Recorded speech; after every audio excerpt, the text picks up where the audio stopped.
Hey everybody, Felcher Rash. Welcome back to 365 Days of Irish Tenor Banjo Tunes. Today we are on day 330. I'm going to be playing the opposite of what we did yesterday. So yesterday was a day where I picked a tune. I had spent a little bit more time with it during the week. I was trying to make it something more musical and something a little bit better than I normally do. Today's the opposite, where it's been a very busy day. We had our fiddlers practice, worked, all that kind of stuff. And so we're going to pick a jig in A major, which is my least favorite key. It's called Rocking the Boat. Just going to be quick and short and simple. And let's see what we can do with this here tune.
Okay, I think we're going to call it a night on that, even though I missed that last triplet.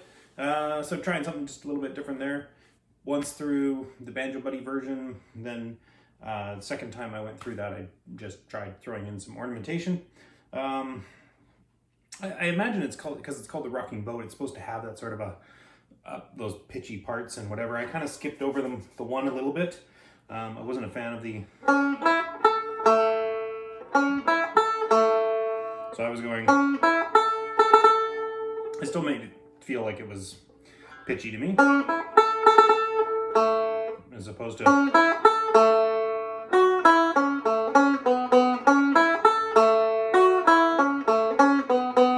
I was going, still feels like it's a rockin' boat to me. Anyways, I think that's it for the night, and we'll talk to you all tomorrow. Slán.